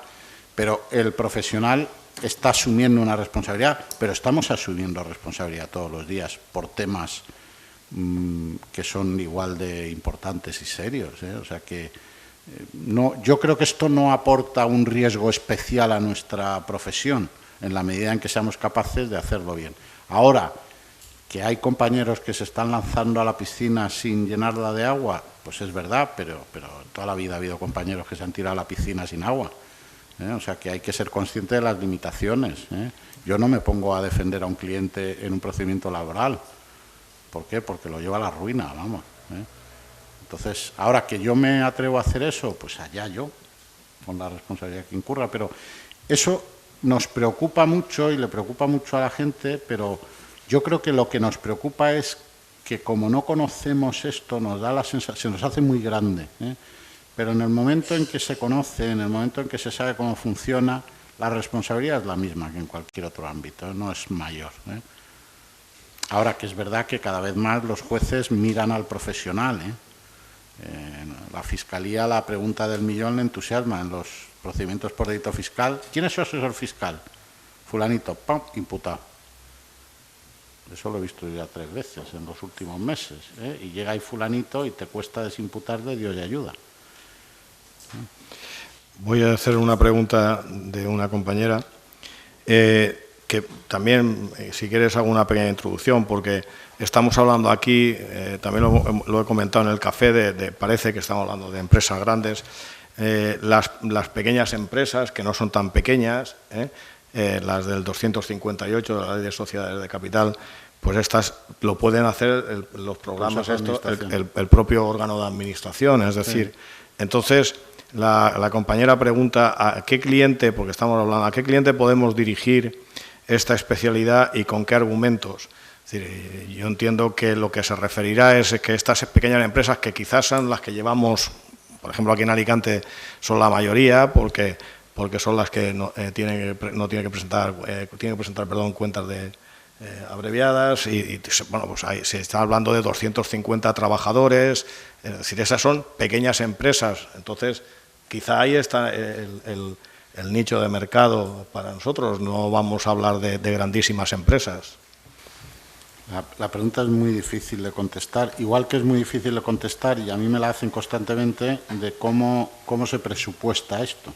¿Y cuánto pido yo para hacer un plan de prevención? También venía aquí. Claro. Pues vamos a ver, por poneros un ejemplo. En un momento determinado, a mí me llama el socio director del despacho y me dice que la SEPI ha sacado a concurso la realización de un plan de prevención y que nosotros debemos de concursar. Digo, bueno, bien. Tiene un tope económico que son 25.000 euros. ¿Y estos tíos piensan que por 25.000 euros a la SEPI se le puede hacer el plan de prevención? Pues sí, lo piensan. Bueno, pues luego se lo llevó Deloitte por 12.000. Yo me acuerdo que puse 24.950 euros, por no poner 25.000, y por supuesto me fui a rezar a todos los dioses de todas las religiones para que no nos lo dieran, porque es antieconómico. Entonces, ¿qué vale un plan de prevención? Pues yo conozco que se ha llegado a pagar en alguna empresa 500.000 euros y en otras empresas de un tamaño también grande, pues 40.000, 30.000. Es enormemente difícil. Yo creo que aquí hay que tener una visión determinada, y es que esto es sembrar para recoger frutos. La realización de planes de prevención da mucho trabajo complicado además, porque hay que responder a preguntas siempre sobre el futuro, y responder a preguntas sobre el futuro es muy difícil, entonces es muy complicado, es un trabajo muy comprometido en el que tienes que saber cómo tratar al cliente, en el que le estás metiendo el dedo en el ojo al cliente, le estás escarbando su empresa, le estás diciendo que el director de recursos financieros es un golfo y resulta que es un cuñado. O sea, esto es complicado de llevar a cabo, y hay que tener mano izquierda, y esto no da mucho dinero. Esto, de verdad, no da mucho dinero, pero sí te da acceso a un determinado ámbito, que es el ámbito de determinadas empresas, de determinados sectores, etcétera, y al final esto es casi como hacer de ginecólogo. Entonces, al final, las mujeres que van al ginecólogo tienen una relación con el ginecólogo peculiar, y no voy a explicar por qué. Pues esto, tú eres el ginecólogo de la empresa, porque has sentado y se ha abierto de patas delante tuyo la empresa. Y eso te fideliza mucho, eso te fideliza mucho. Entonces, yo creo que esto hay que verlo como un ámbito profesional nuevo, distinto, en el que hay que estudiar mucho, hay que formarse mucho, pero que va a dar mucho juego en los próximos años. Y que además los abogados tenemos que empezar a acordarnos de que junto al derecho penal hay una cosa que se llama el derecho regulatorio, que es la potestad de la administración sancionadora proyectada en determinados ámbitos. Antes solo había entradas y registros de la policía. Ahora resulta que hay entradas y registros de la Comisión de la Competencia, que puede haber entradas y registros de la OLAF, que puede haber, aunque no se han producido, entradas y registros del SEPLAC.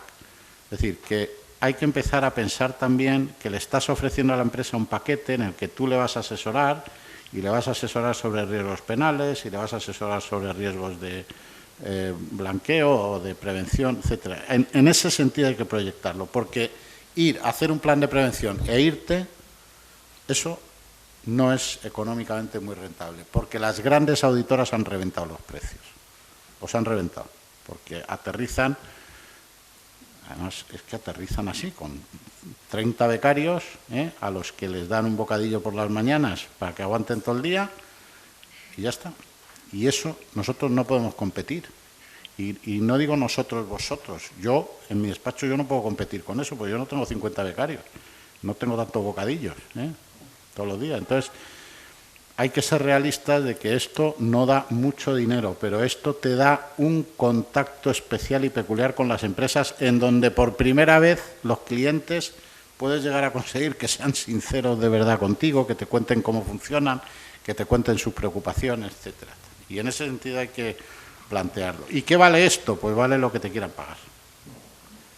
¿Y cuánto te quieren pagar? Poco, generalmente. A ver. Paco. Sí. No. Sí. Ya con relación al tema del secreto profesional. Ha habido en un momento dado que ha comentado el tema, os comentaba Bernardo, la cuestión de en esas entrevistas, y lo saco a colación por el tema de la propia ley de blanqueo de capitales. Sí. Es decir, querría saber cuál es tu opinión respecto a lo que es el encargo profesional, y que en el desarrollo de ese trabajo de compliance podemos encontrarnos con una actuación delictiva que, como letrados, tenemos obligación de denunciarlo a SEPLA, y no nos ampara el secreto profesional según la directiva comunitaria. Y quería saber, en ese debate, si tú consideras la diferencia entre asesorar al cliente una vez abiertas diligencias previas y intervenir en un procedimiento de este tipo. La pregunta es muy compleja, porque en el tema de prevención del blanqueo, efectivamente, no solo tienes que informar, sino que además no le puedes contar al cliente que has informado. Aquí no llega a ser delito, pero es una infracción administrativa y, por tanto, le tienes que informar. Esto es una pregunta bastante habitual que me hacen los compañeros. ¿Qué pasa si en el transcurso del plan de prevención yo detecto delitos? ¿Yo tengo obligación de denunciar esos delitos? Yo, sinceramente, creo que no. Por la famosa teoría de los actos neutrales. Yo no estoy generando la comisión delictiva, yo no estoy ayudando a la comisión delictiva. Lógicamente, yo lo que no le puedo diseñar al cliente es un plan para que no le detecten esos delitos. Eso, bueno, va de suyo. Pero si yo detecto esos delitos, yo creo que mi obligación es ponérselo de manifiestos al cliente, pero yo tengo serias dudas de que tenga la obligación de denunciarlo. Yo pienso que no. Punto y aparte. Y en el blanqueo, en el tema del blanqueo es complicado, porque en el tema del blanqueo tienes obligación de ponerlo en conocimiento del SEPLAC, incluso cuando el cliente te paga la minuta. Entonces ahí quizá entramos en un territorio un poco diferente, porque el tema de la prevención y el blanqueo de capitales es una legislación que lleva años fuera de Madrid, completamente, y que no se rige por ninguno de los criterios aplicables en otros ámbitos. Entonces, yo creo que no hay obligación, pero no me atrevería a decir eso en el tema de blanqueo de capitales. Y probablemente en el tema de blanqueo de capitales no hay más remedio que denunciarlo, que ponerlo en conocimiento del SEPLAC. Voy a hacerte una pregunta, porque ya hemos cortado el chat porque están entrando preguntas y nos tendremos que ir a alguna hora de aquí, ¿no? Entonces, esta es una pregunta que sí que se la suelen hacer los compañeros, incluso también las empresas. Ahora mismo me preguntan si es recomendable, si es obligatorio la implantación de este sistema. No, solamente en las cotizadas. Hay una circular, creo que es la 1/2014, de la Comisión Nacional del Mercado de Valores, que te obliga a implantar este tipo de figura. En el ámbito de la prevención del blanqueo de capitales hay obligación, es decir, los sujetos obligados, entre ellos, queridos compañeros, nosotros, tenemos la obligación también de tener un encargado de prevención del blanqueo. Pero en términos generales obligación no hay. Lo que la ley te dice es, ¿quiere usted eximirse de responsabilidad? Pues ponga usted en marcha la figura. ¿Que no la tienes? Pues no te puedes eximir. Pero ya no hay el delito aquel que venía en el proyecto, en el que se convertía en delito el no poner en marcha programas de prevención, si se cometía un delito en la empresa. O sea que obligación, en principio, no la hay. Ahora, la directiva de contratación pública, de contratos con las administraciones públicas, ya te está diciendo que para acceder a contratos con las administraciones públicas se exija que las empresas tengan planes de prevención del soborno y demás. O sea que no hay una obligación ahora mismo, pero de facto ahí empieza a haber una enorme presión para poder acceder a determinados ámbitos de negocio. ¿Alguna pregunta? Sí. Pues a David.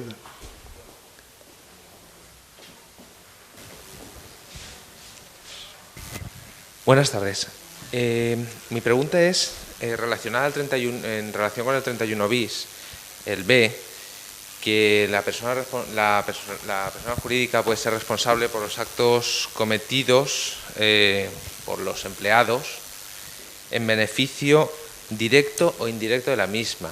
¿Qué quiere decir beneficio directo o indirecto de la misma? En el ejemplo que estábamos hablando antes de un posible delito de corrupción por un procedimiento de abono de los gastos laxo, pues bueno, lo entiendo, porque podría actuarse en beneficio directo o indirecto de la compañía. Pero, por ejemplo, el otro día nos planteábamos en el despacho una empresa de transportes.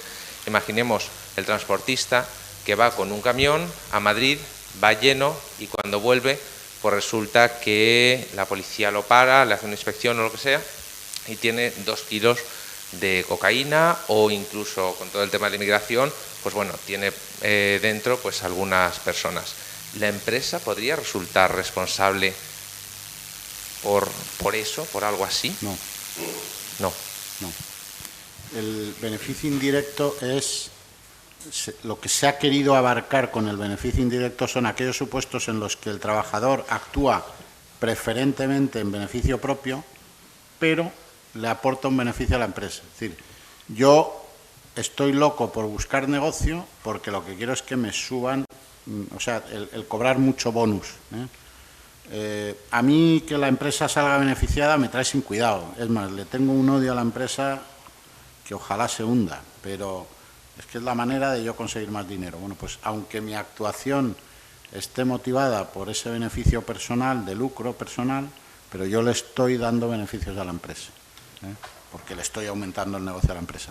En ese caso es que la empresa no gana nada con el tráfico de drogas, salvo que es que la empresa forme parte de una organización de tráfico de drogas. Pero si es una conducta del conductor del camión por su cuenta y riesgo, que pues, para sacarse unos dineretes pues trafica con drogas, pues ahí la empresa no es responsable penalmente de ese delito, porque no hay beneficio.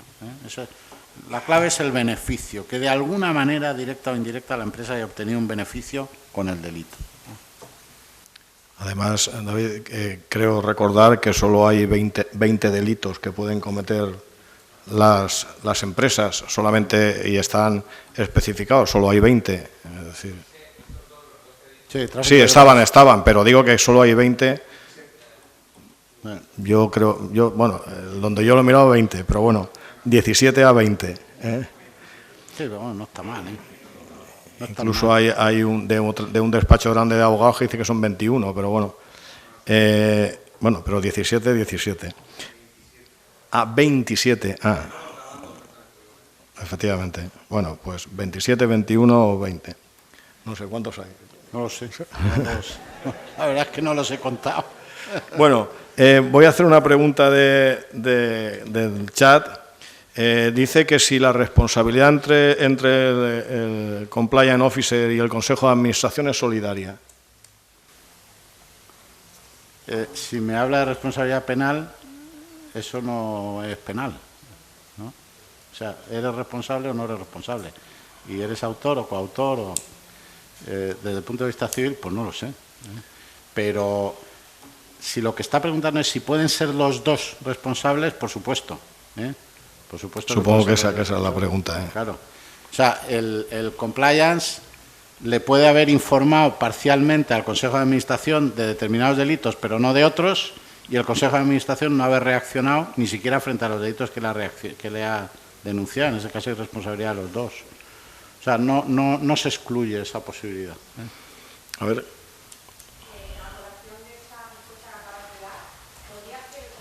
Officer, miembro del Consejo de Administración, si fuera letrado? ¿O no se podría dar el caso? Podría ser, sí, igual que los miembros de la Comisión de Auditoría pueden formar parte del Consejo de Administración o no. Sí, podría ser. O sea, podría formarse un órgano delegado del Consejo de Administración que llevara el tema del compliance y que uno de los miembros fuera miembro del Consejo de Administración. Podría ser. Funcionalmente es un poco discutible. Desde luego, si es uno, yo creo que no, porque no puede ser juez y parte, por así decir, ¿no? Es un órgano colegiado, o sea, si es uno solo, nos estaría No, cumpliendo con lo los que quiero parámetros. decir es que un vocal del Consejo de Administración al que le hacen compliance officer y que sigue siendo vocal del Consejo de Administración es un poco chocante, porque el órgano que supervisa al compliance officer es el Consejo de Administración, y ahí conviertes al supervisor en supervisado y al supervisado en supervisor. Entonces, no dice mucho, no es que la ley no lo prohíba, pero no dice mucho en favor de lo seriamente que se está tomando en cuenta el cargo. Ahora, yo formo un órgano delegado del Consejo y uno de los miembros de ese órgano es un vocal del Consejo de Administración. Bueno, eso puede pasar y pasa, de hecho, en las comisiones de auditoría hay veces que hay miembros del Consejo de Administración que son también vocales de la Comisión de Auditoría. Vamos a ver una otra pregunta, que me preguntan si estos planes serán obligatorios como el plan de prevención de riesgos laborales. No, lo que he dicho antes, en principio no lo son, pero no. Yo no, o que sea, si llegarán. A ver, formalmente no lo sé, materialmente pues empiezan a ser semiobligatorios para determinados ámbitos empresariales, ¿eh? A lo mejor pues una pequeña empresa que se dedica a fabricar cordones para una gran fábrica de zapatos, pues a lo mejor en ese ámbito no, ¿eh? Pero yo qué sé, empresas que en la Comunidad Valenciana hay empresas que son de tamaño medio, pero joder, que tienen negocios en el extranjero y que tienen socios alemanes y socios norteamericanos, y para ese tipo de empresas, desde luego las que pongan un pie fuera de España es evidente que acabará siendo obligatorio. Y va a ser obligatorio para las cotizadas también, y como sean sujetos obligados, pues prácticamente de la ley de prevención. Entonces, yo creo que a la larga todas las empresas van a tener que acabar haciendo algo en mayor o menor medida, ¿eh? Pero que de ahí a que se diga que tiene que ser formalmente obligatorio, pues lo dudo, ¿eh? Lo dudo. Bueno, ¿alguna pregunta más? Bueno, pues aquí hay dos que yo creo que estaban contestadas, pero la vamos a hacer, tienen que ver con los honorarios, y hablan de que, teniendo en cuenta la novedad y también el tejido empresarial de las pymes, ¿cuál podían ser los honorarios? Pero ya has contestado que puede ser, es que para una pequeña o mediana empresa, pues también lo mismo que para las grandes, pueden ser. Es que es difícil, o sea, yo qué sé, es complicado, porque depende de cómo valore uno su propio trabajo, de la lata que te dé, de lo que te distraiga de otros asuntos. Es muy complicado dar un precio. Yo, por ejemplo, las empresas de un tamaño medio respetable, no grandes empresas tipo Telefónica, Repsol, pero bueno, empresas ya de un tamaño medio considerable, pues por ahí hay auditoras que venden estos productos por 30.000, 35.000 euros, lo cual es una miseria, ¿eh? Y me preguntan si hay algún modelo, como tal modelo de contrato, ¿hay algún modelo que pueda utilizar, aunque luego tú lo adaptes a una? No, porque en cualquier caso ese modelo, lo que nadie te va a contar es la evaluación de riesgos, cómo la ha hecho y de qué forma y qué riesgos hay, porque las empresas esa información la blindan como si fueran secretos de Estado, porque lógicamente no quieren que sus bancos se enteren de que hay determinados riesgos que no tienen cubierto. Entonces, las empresas publicitan los códigos de conducta, las políticas, pero un programa de cumplimiento completo donde te expliquen cómo han evaluado los riesgos, etcétera, una especie de modelo que sirva, eso olvidaros porque no existe. O sea, y quien lo haga, no os fiéis de él, porque no sirve, que es seguro, vamos. Y te hago la última pregunta, que no la entiendo, dice que es un poco rebuscada la compañera que la manda, pero parece ser que dice que si hay un compliance que está dentro del Consejo de Administración y luego está el compliance officer, que podría ser independiente, una persona independiente, si tienen que estar constantemente interactuando, dice que podemos entrar en un bucle sin fin. No entiendo muy bien, pero vamos, a ver, parece ser que es si el que está encargado en el Consejo de Administración de esto, del cumplimiento normativo y el externo o el compliance officer, si tienen que estar constantemente recomendándose cosas, pues al final no cerramos el ciclo. A ver, por ejemplo, en Italia, lo que durante muchos años las empresas han hecho, porque en Italia la ley parecía decir o exigir que tenía que ser un órgano colectivo. Luego ha habido una reciente jurisprudencia del año pasado, o de hace un par de años, en que ya dice que no tiene por qué. Pero al principio se pensaba que tenía que ser un órgano colectivo. Entonces, lo que hacían en Italia para garantizar la independencia es que nombraban un órgano de 3, siempre impar. Un órgano de 3, en el que uno era externo y los otros dos podían ser internos, miembros o no del Consejo de Administración. Y lo que decían los tribunales es que ese órgano interno tenía que tener un reglamento de funcionamiento en el que se garantizara cuanto menos una reunión al mes.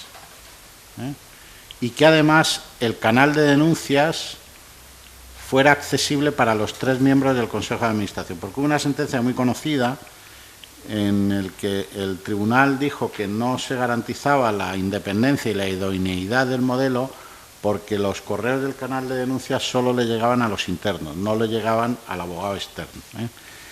Entonces, eso era como funcionaban en Italia. Pero claro, aquí en las empresas de las que estamos hablando es muy difícil que tengan la posibilidad de generar ese órgano con esas características. Pero ese órgano de cumplimiento lo que hace es, entre ellos funcionan, toman decisiones, como son impares nunca va a haber empate, y luego ese órgano le hace recomendaciones al Consejo de Administración. En el Consejo de Administración se puede dar la esquizofrenia de que el consejero que está en el órgano de cumplimiento se oponga a las medidas que ha votado a favor en el Consejo del Compliance. Pero bueno, es que tarados mentales hay en todos lados. ¿Qué le vamos a hacer? Sería una situación absolutamente ridícula, ¿no? Pero bueno, puede pasar. Y si pasa eso, joder, pues yo qué sé, pues no sé lo que hay que hacer, pero desde luego el juez te va a decir, oiga, esto es un cachondeo. A mí no me diga que tiene usted un programa de cumplimiento efectivo. Si el tío que tiene ahí dice por la mañana a las 9 blanco y luego a las 12 dice verde. Entonces, ahora, que normalmente los taraos son minoría en nuestra sociedad, aunque en algunas zonas de España parece que son mayoría, pero de momento no, y de momento son minoría, y normalmente los órganos de las empresas funcionan razonablemente bien, y se pueden dar estas situaciones, pero en fin, no creo que sea lo habitual. Pero vamos, bucles. ¿Cuántos conocéis empresas de 50% y 50% que se bloquean y que los socios son capaces de llevarla a la ruina a la empresa antes? Pues eso pasa, ¿no? Pero ¿tiene solución eso? Pues no tiene solución. Y la última, ya con eso cerramos.